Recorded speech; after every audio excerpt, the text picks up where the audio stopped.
पानी का ग्लास है और उसमें आधा पानी है। अब उसे देखकर एक आदमी कहेगा कि ये तो आधा खाली है, तो दूसरा यहां पक्ष कहेगा ये आधा भरा हुआ है। कुछ ऐसी ही स्थिति, कुछ ऐसे ही परिणाम हरियाणा लोकसभा चुनावों में देखने को मिले।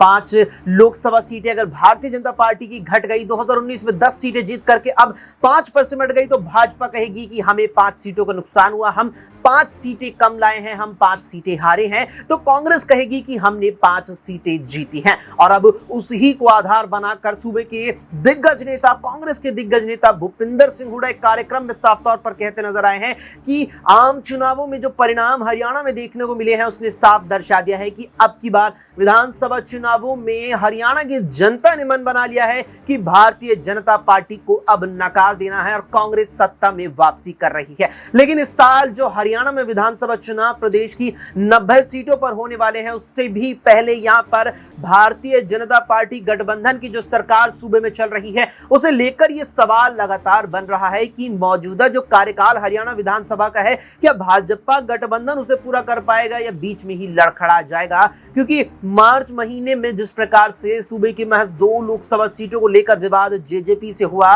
उसका आलम यह रहा कि 2 महीने के बाद ही 7 मई की तारीख थी, वो शाम का वक्त, और 3 निर्दलीय विधायक अपना समर्थन भाजपा से वापस ले लेते हैं और अपना समर्थन वापस लेते हुए कांग्रेस को समर्थन दे देते हैं। जिसके बाद ये लगातार सवाल उठता है कि जो मौजूदा हरियाणा विधानसभा का कार्यकाल है, कहीं वो पूरा करने से पहले ही भाजपा गठबंधन की जो सरकार है वो यहां पूरी तरीके से गिर ना जाए। क्योंकि 88 जो विधायक वर्तमान में हरियाणा विधानसभा में है, तो बहुमत निकल कर आता है 45 पर, और फिर जाकर के यहां पर जो संख्या भाजपा गठबंधन के पास नजर आ रही है, वो अल्पमत की ओर इशारा कर रही है। हालांकि अब तक बीजेपी गठबंधन या बीजेपी आला कमान ने भी कोई इस बात पर साफ संकेत नहीं दिया है कि अल्पमत में है और जल्दी फ्लो टेस्ट में साबित करेंगे या फिर यहां कुछ और आगे कदम बढ़ाया जाएगा। लेकिन क्या वाकई में अल्पमत में है, और अगर अल्पमत में है तो क्या मौजूदा जो कार्यकाल बाकी है शेष 3 से 4 महीनों का, क्या उससे पहले ही नायब सिंह सैनी की सरकार गिर जाएगी? और उसके साथ कई और सवाल हैं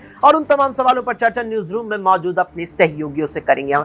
तनुज हमारे साथ है। सबसे पहले तनुज, यहां पर ये सवाल लगातार उठ रहा है जब से खास तौर पर नायब सिंह सैनी ने जिम्मेदारी मुख्यमंत्री पद पर संभाली कि मौजूदा कार्यकाल पूरा कर पाएंगे या नहीं कर पाएंगे। और दूसरी तरफ यहां भूपेंद्र सिंह हुड्डा का चुनावी परिणामों के बाद बयान आता है कि यहां जनता ने मन भी बना लिया है और परिणाम जो लोकसभा के आए हैं उसने दिखा दिया कि कांग्रेस की 45 सीटें तो आई रखी है, अब 45 में और बढ़ोतरी कांग्रेस करने वाली है। क्या उससे भी पहले यहां जो नायब सिंह सैनी सरकार चला रहे हैं, मौजूदा कार्यकाल हरियाणा विधानसभा का है, क्या इसमें ही बीजेपी को झटका लगेगा? क्या ये कार्यकाल पूरा होने से पहले सरकार गिर सकती है? देखिए बिल्कुल अक्षय, मैं अगर झटके की बात करें हरियाणा के अंदर, तो झटका भारतीय जनता पार्टी को लग चुका है। जैसे कि लोकसभा चुनावों में 10 सीटों पर में से 5 सीटों पर बीजेपी ने जीत करी, तो वहीं पर 5 सीटों पर इंडिया गठबंधन की जीत होती दिखाई दी। तो ऐसे में कहीं ना कहीं बीजेपी, जब पिछली बार देखा जाए 10 की 10 सीटें बीजेपी अपने नाम करने में कामयाब होती नजर आई थी, ऐसे में इस बार हरियाणा की जनता ने आधे में उन्हें समेट दिया। और सबसे बड़ा कारण किसानों का माना गया है कि किसानों की जो मांग थी उनको भारतीय जनता पार्टी पूरा नहीं कर पाई, किसानों के हित में काम नहीं कर पाई।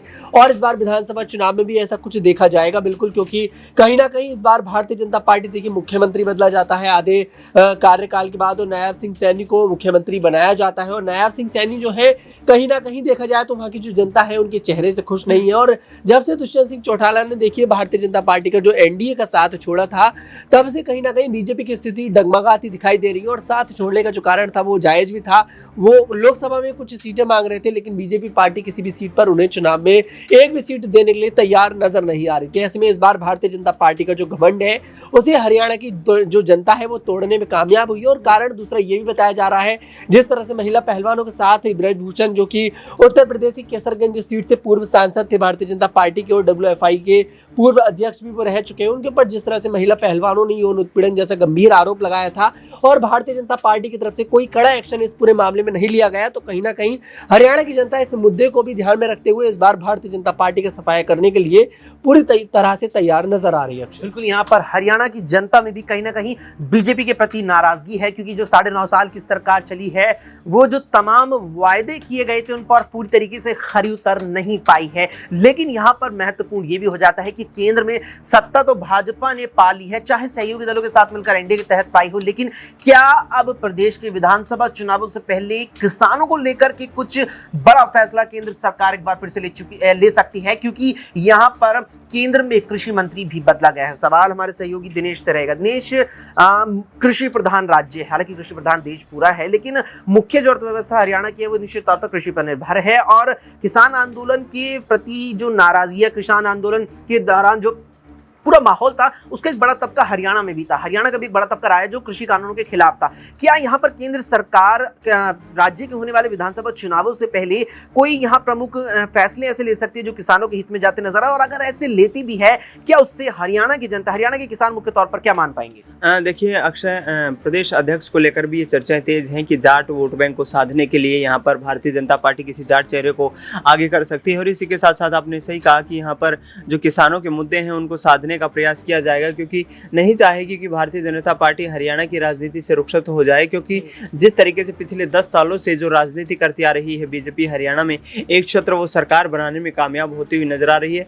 लेकिन इस बार जो है परिस्थितियां विपरीत इसलिए होंगी क्योंकि बीजेपी और दुष्यंत सिंह चौटाला दोनों के खिलाफ ही किसानों का विरोध प्रदर्शन रहा है। इस चुनाव में देखा जाए तो कांग्रेस पार्टी का वोट शेयर जबरदस्त तरीके से बढ़कर के सामने आया है, और यहाँ पर 2 से 3 सीटें ऐसी क्लोज सीटें रही जहाँ पर जो बहुत क्लोज फाइट देखने को मिली, जिसमें फरीदाबाद की सीट थी जो पिछली बार के 2019 के लोकसभा चुनाव में बड़े मार्जिन से जीत वाली सीट थी, वो 1 लाख से 50,000 से भी नीचे आती हुई नजर आई। इसके साथ साथ बात करें तो यहाँ पर दीपेंद्र सिंह हुड्डा ने एक बड़ी जीत दर्ज की है और एक बड़े संकेत दिए हैं हरियाणा में बड़ी राजनीतिक यहाँ पर सियासी उथल पुथल के। दूसरी तरफ देखा जाए तो किसानों के मुद्दे को लेकर के अब केंद्र सरकार कहीं ना कहीं कुछ सोच विचार करने का प्रयास करेगी, क्योंकि आगामी वक्त में खरीफ की फसल जो है उसका खरीद का सीजन भी उसी वक्त शुरू होगा जिस वक्त हरियाणा में विधानसभा के चुनाव होंगे। तो ऐसे में केंद्र सरकार नहीं चाहेगी कि कोई इसी तरीके की परिस्थितियां यहाँ पर उत्पन्न होती नजर आए जो कि चुनाव का एक मुद्दा बने और विपक्ष उस मुद्दे को भुनाने में कामयाब हो। देखना ही होगा कि शिवराज सिंह चौहान जो नए कृषि मंत्री बनाए गए क्या कुछ फैसला लेते हैं, लेकिन किसानों का मुद्दा हरियाणा में हमेशा से एक ज्वलंत मुद्दा रहता है। ज्वलंत मुद्दा रहता है, प्रभावशाली मुद्दा रहता है, और कहीं ना कहीं प्रभाव आम चुनावों पर भी पड़ा है। सूबे की 10 लोकसभा सीटों पर भी पड़ा है, और क्या अब 90 विधानसभा सीटों पर भी पड़ने वाला है। अमन जी, भूपेंद्र सिंह हुड्डा एक कार्यक्रम में पहुंचते दावा करते हैं कि जो 5 सीटें हमने जीती हैं, जनता ने हमें 5 सीटें सौंपी हैं, वो दिखाती है कि 45 सीटें तो विधानसभा की हमारी आ चुकी है, और यहाँ पर 45 की अब हम 65 और 75 भी कर दिखाएंगे। भाजपा को बिल्कुल दरकिनार यहाँ जनता करने वाली है। भूपेंद्र सिंह हुड्डा का जो दावा है, लगातार कांग्रेस के द्वारा दावा किया जा रहा है। सवाल यहाँ पर ही बनता है कि कांग्रेस ने जो एंटी इनकम्बेंसी बीजेपी के खिलाफ थी, वो लोकसभा में तो कहीं ना कहीं अपने हाथ में भुना लिए, जो मौका था उसे भुना पाई है। क्या इसी प्रकार विधानसभा में भी कर पाएगी? देखिए, जाहिर बात है कांग्रेस पार्टी को अपने तमाम जो नाराज लीडर्स हैं उनको साथ में लेकर चलना पड़ेगा, क्योंकि कांग्रेस पार्टी इस जोश में कि उन्होंने आधा किले फतेह कर लिया है, तो वो उनके लिए गलतफहमी साबित हो सकता है। क्योंकि देखिए, हर चुनाव अलग होता है, हर चुनाव की अपनी विशेषता होती है, राज्य चुनाव अलग होता है, लोकसभा चुनाव अलग होता है। तो ऐसे में कांग्रेस पार्टी को ये समझना होगा कि जो राज्य स्तर के मुद्दे उनको कैसे भुनाया जाए, क्योंकि आपने देखा कि इस किसानों का मुद्दा है, उसको लेकर कांग्रेस पार्टी किस तरह से जो कह सकते हैं राज्य सरकार उसको घेर सकती है, उसके ऊपर दावे कर सकती है, उसके ऊपर जो है जो भी उन्होंने वायदे किए थे उसको लेकर उनको सवालों के कह सकते हैं कि उसमें घेर सकती है। अब सबसे बड़ा सवाल ये है कि क्या बाकी कांग्रेस पार्टी के जो लीडर्स हैं क्या वो एक साथ हैं। आप देखिए, तो जो शैलजा हैं वो अलग मुख्यमंत्री बनने की बात करते हैं, उनका गुट अलग नजर आता है। किरण चौधरी ये कहती हैं कि भाई कांग्रेस का कोई भविष्य नजर नहीं आता, वहीं भूपेंद्र सिंह हुड्डा जो ग्रुप है वो कुछ और कहता हुआ दिखाई पड़ता है। तो आपस में जब तक अंडरस्टैंडिंग बेहतर नहीं होगी तब तक क्या आप ये नहीं मान सकते कि कांग्रेस पार्टी जो है पूरी तरह से हरियाणा के अंदर बीजेपी को पटखनी दे सकती है। आपने देखा कि शैलजा ने यह भी कहा था कि अगर बेहतर रणनीति होती, बेहतर तरीके से सिलेक्शन होता यहाँ पर जो प्रत्याशियों का, तो कांग्रेस पार्टी जिस मजबूत स्थिति में थी 10 की 10 लोकसभा सीटें जीत सकती थी। तो आप देखिए, अंदर खाने में अगर इस तरह का विरोध होगा, इस तरह का जो तनातनी का माहौल होगा, तो ऐसे में पार्टी के लिए कोई अच्छी चीज नहीं होने वाली। इसको कैसे खत्म किया जाए, इसको लेकर कांग्रेस पार्टी को जरूर समझना होगा, क्योंकि बीजेपी जिस स्थिति में है, अगर यहाँ पर कांग्रेस पार्टी मजबूती से चुनाव लड़ती है तो जाहिर बात है कि सत्ता में आना उसके लिए कोई बहुत बड़ी बात नहीं है। बिल्कुल, यहाँ पर सत्ता में आना कांग्रेस के लिए बड़ी बात नहीं होगी अगर जो माहौल प्रदेश में बीजेपी के खिलाफ है उसे अपने पक्ष में पूरी तरीके से करके अगर कांग्रेस यहाँ भुना पाती है। वाकई में देखने वाली बात रहेगी कि विधानसभा चुनावों में क्या कांग्रेस लोकसभा से भी बेहतर प्रदर्शन करेगी या जोरदार तरीके से बीजेपी वापसी करेगी। फिलहाल के लिए इतना ही। देश दुनिया की तमाम खबरों के लिए देखते रहें SPN 9।